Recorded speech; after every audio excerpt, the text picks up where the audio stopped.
Welcome back to the Full Chat Podcast. I'm your host, Eric Roberts, and this is the new studio setup. I know for you people who cannot see on the audio version of the podcast, but for the YouTube viewers, we have a new table, a new mic stand, and we're getting there. We're slowly building. We're going to be churning out some good content for everyone. Hopefully you guys like it. We got a little mix of how we say automobilia and technology stories for today. But to be completely honest, the fine line between technology and automobiles, they're coming so close together that is a car really not technology? I mean, especially nowadays with electric cars. I mean, we've had the Cybertruck, which the Cybertruck was the very first episode of the Full Chat Podcast. We covered it like the day it was unveiled. But we actually have some new news about the Cybertruck. Actually, it is being immortalized once again in a Hot Wheels toy, but there's a little twist to it. Hot Wheels is actually coming out with two toys, and I actually bought one of them, and that being the cheaper $20 toy itself. It's an RC car that is going to be made by, Mattel, which makes Hot Wheels. That's one of their brands, of course. And they're also going to have a slightly or significantly more expensive version of that RC car, and it's going to be $400.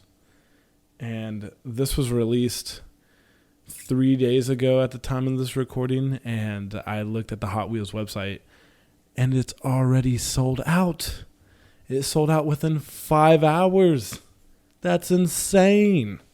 I mean, I'd love to get my hands on the $400 model of the podcast. Wow, of the RC car, because it's going to be freaking epic. I mean, it's going to be 1/10 the scale of the actual Cybertruck. And it's kind of weird if you think about it.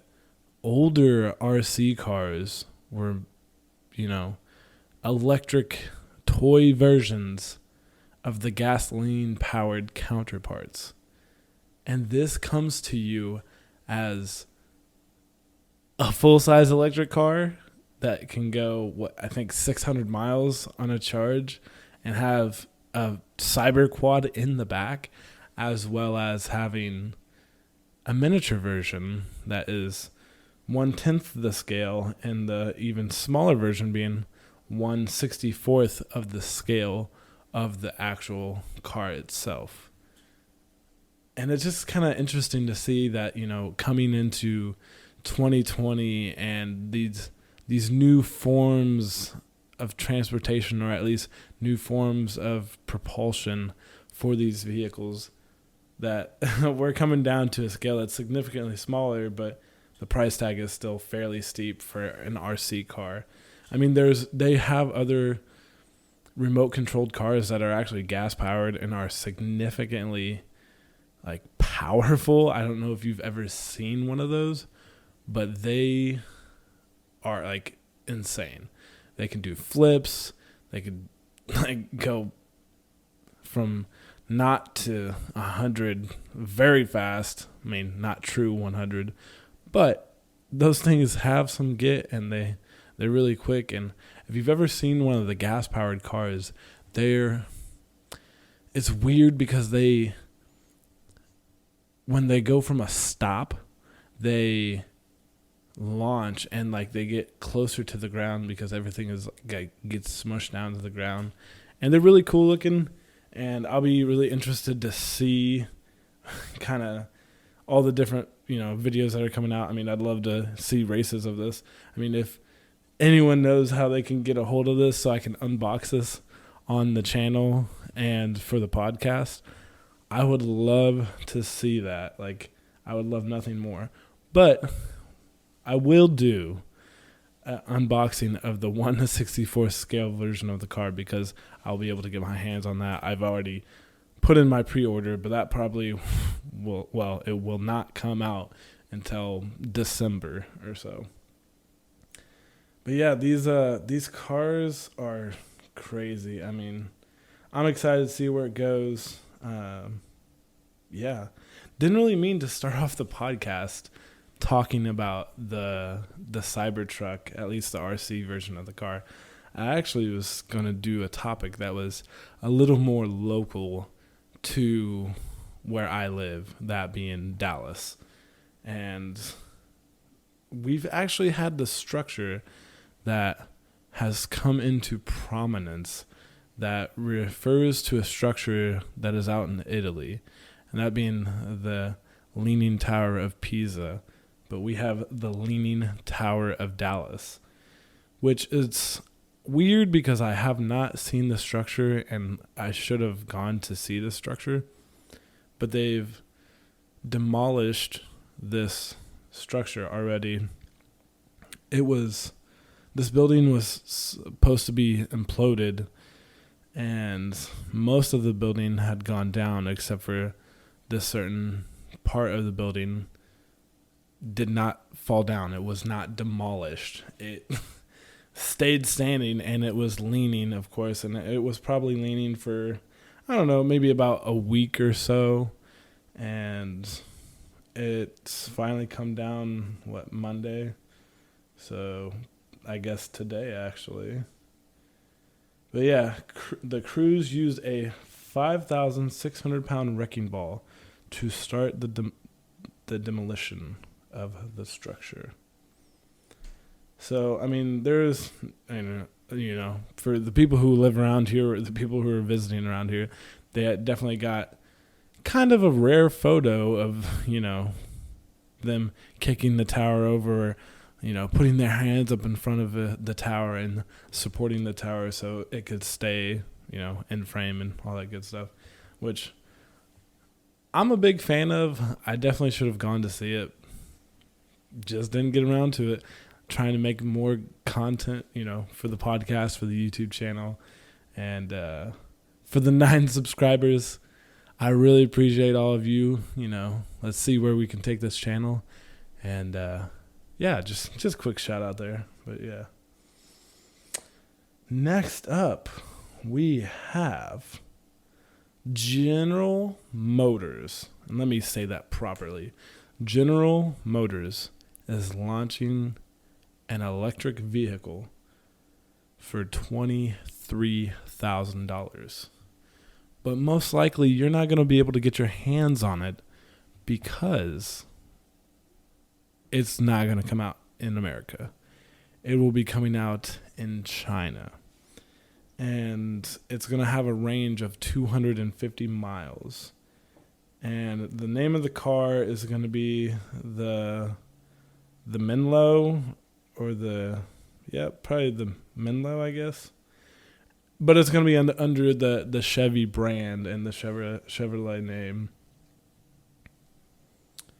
And I'm not going to lie that China and a lot of those Asian countries get a lot of cool things that may never come to the States. It's kind of weird to see an American company that's going to come out with a vehicle that is just for maybe a particular market, whether it's the Asian market or the European market or the American market. You'd think they'd be able to sell their vehicles on more of a worldwide basis. I mean, a lot of the vehicles could use like the same platform as one developed in the States or what have you. I mean, there's been vehicles by General Motors and Ford, and I don't know if Chrysler really has any of their brands that are international or that they have in another market that they bring over to the States. I mean, Fiat owns Chrysler right now, so I mean, you could say they bring the Fiat vehicles over here and stuff like that. But in particular, like, there's been Chevy Cruzes in the past that are like a hatchback styling, and in my opinion, they look better than the sedan options of that car, and they bring those over here. I mean, I think there's the Ford Escort comes from a car from England, if I'm not mistaken. I think it was the Ford, I want to say the Cortina, but it's not the Cortina. It's the Ford Cosworth. I can't remember what it was called over there. But anyway, yeah. So I digress. But GM, yeah, they're coming out with this new all-electric zero-emission vehicle, and apparently by 2023, they're supposed to have 20 new all-electric vehicles. I don't know if that's just for the Asian market or markets worldwide, or just 20 like across the entire brands that they sell in all the different markets. But yeah, if you think EVs, electric vehicles, are not coming, they're coming, and they're coming very fast. I mean, we've seen all the cars from Tesla. We have Rivian. We have Chevy in the game. Ford's obviously looking to get into the game as well. I mean, there's the BMW i3, the Porsche Taycan. I mean, it's out there. It's coming. The Jaguar I-Pace, which weirdly enough, no one really talks about the Jaguar I-Pace anymore. I wonder how well it's selling. I don't know if we'll get to see those numbers or if those numbers are released, but it'll be interesting to see kind of where they've come after all this time of having, their vehicles on the market.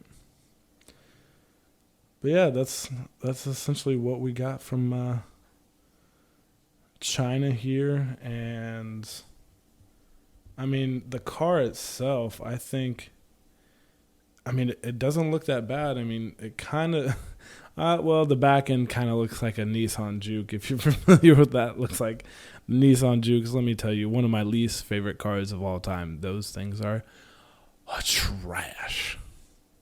But yeah, it's I think it's not going to be a bad car. I mean, looking at the front of it, it kind of actually looks like the Mustang Mach-E, which I forgot. Yeah, the Mustang Mach-E. Yeah, that's Ford's, I guess, first attempt or real attempt into getting to the electric car market. But yeah, a lot of good things happening there. Good to see that. So this is actually kind of funny, I think. We have a iPad Pro clone that comes from Huawei. And for this podcast, I am actually using the iPad Pro for my stories and all my good stuff. I use this actually quite a bit.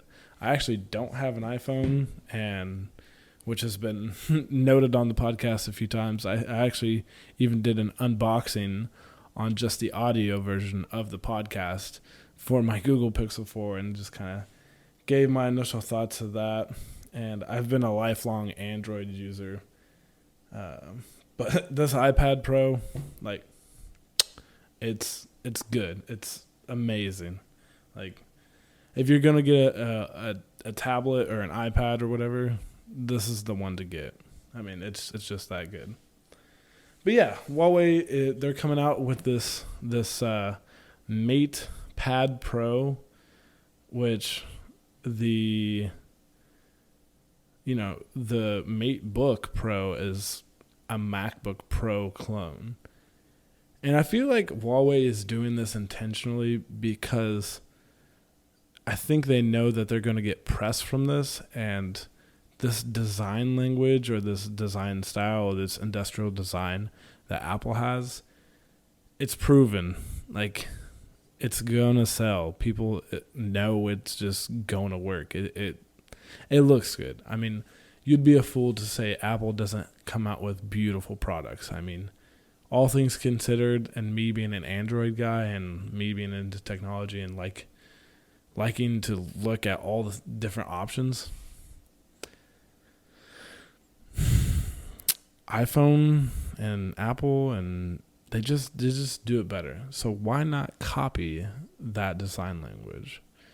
And this MateBook, this MatePad Pro is actually going to offer 5G connectivity, and it's going to have an Apple Pencil, their own style of pencil, like the Apple Pencil, to go with the tablet, and you will be able to charge that pencil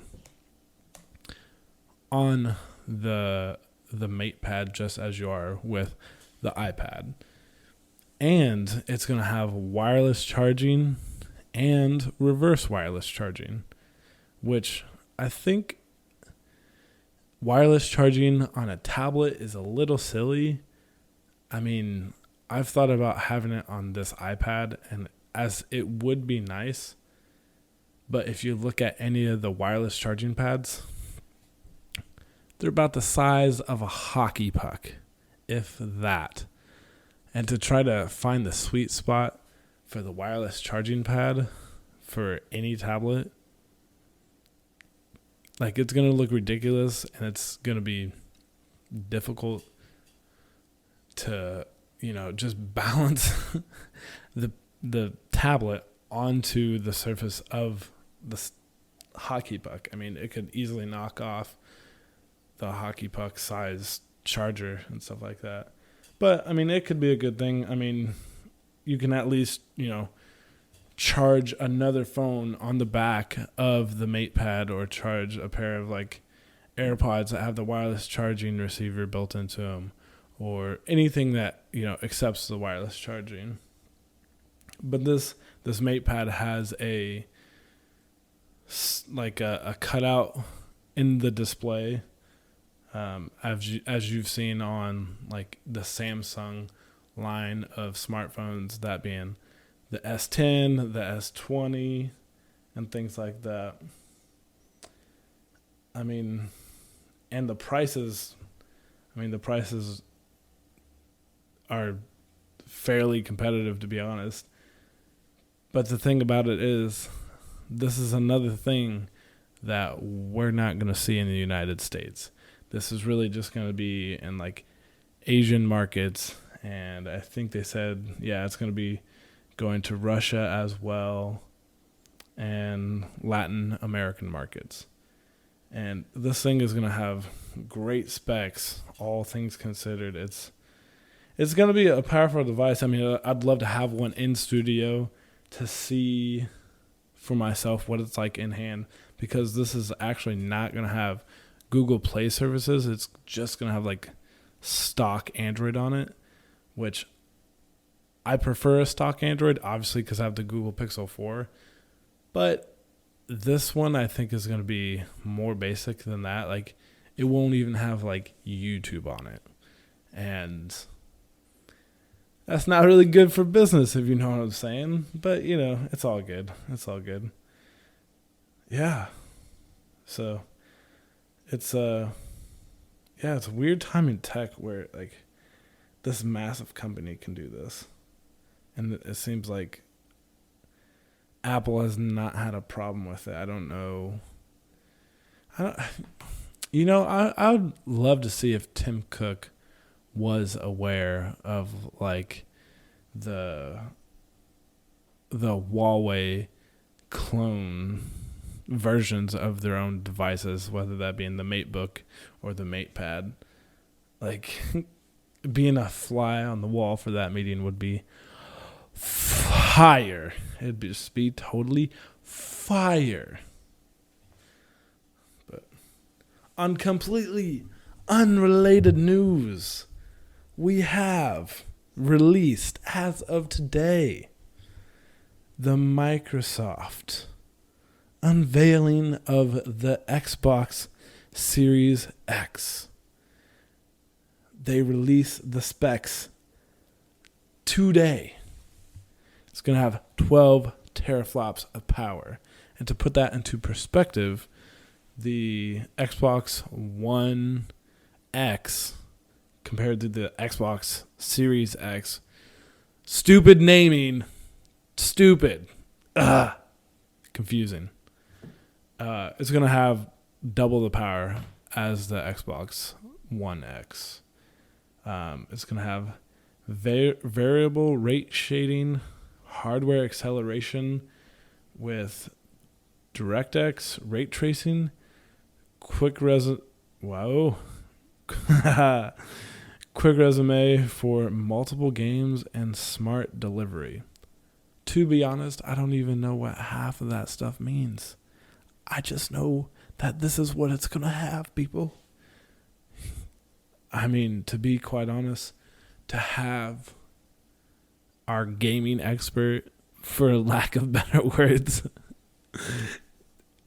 we would have to talk to Ronnie, because he is, let's just say he's addicted to the gaming. That's it's a big worm for all you simpletons out there who don't know who Mr. Ronnie Darnell McConnell is. But yeah, the new Xbox specs came out, and to be realistic, I never pick up the console on the release day. I mean, my Xbox that I have now, I waited probably 5 years after the original one was released. I ended up getting the Xbox One S, which is just a slim version of the console, which, to be honest, is probably my favorite version of the console, even though the One X is more powerful as true 4K gaming. But the affordability plus the power and the portability of this Xbox that I have, I mean, you can't beat it. Yeah, I would always recommend getting the second edition or version of the console that comes out, because they're just going to make it better. I mean, the Xbox, for example, when the first Xbox One came out, it had a giant power brick. It was fat. It was a thick boy. A big old thick boy. And second version comes out. He be lifting weights at Muscle Beach. Lost that power brick. Just get like a little computer cable. We slim down. We trim down. We still have the power of 4K Blu-ray and 4K streaming. So yeah, I mean, it just worked out. But the Xbox Series X will support 8K gaming and frames up to 120 frames per second in games. And every gamer knows it's all about that frames per second. People will lower the 8K resolution for even 4K or 1080p just so they can have the 120 frames per second, because it's that much of an advantage for gamers. Microsoft also said that it's going to partner with the HDMI forum and TV manufacturers to enable auto low latency mode and variable refresh rate on the Xbox Series X as a part of its HDMI 2.1 support, which means go buy a TV that supports this, because you're going to have a significant advantage over those who do not have a TV that supports this. I mean, it would actually be fire if Xbox came out with their own brand of TV.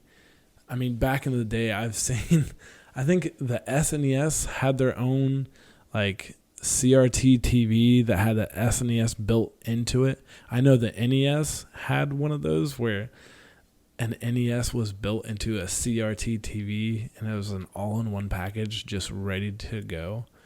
I mean, it could even be like you go to those old hotel rooms and they have Nintendo 64 games built into the TV and stuff, and they just have their controllers that were used to play games and have the remotes to like scroll through the TV and stuff like that.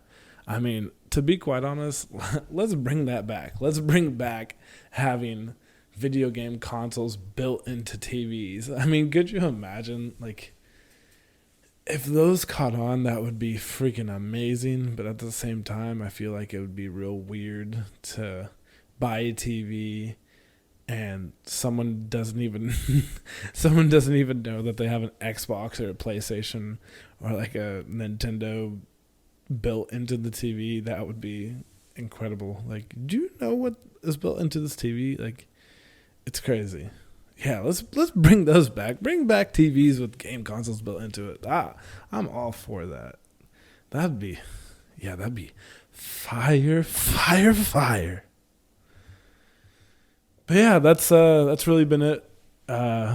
Fairly slow news day, I guess. I mean, that's all I have for the podcast. I mean, if you want, subscribe to the Full Chat podcast on YouTube. Follow or subscribe or whatever it is to the Full Chat podcast on Apple Podcast, Google Podcast, Spotify. Maybe share it with a friend if you enjoyed it.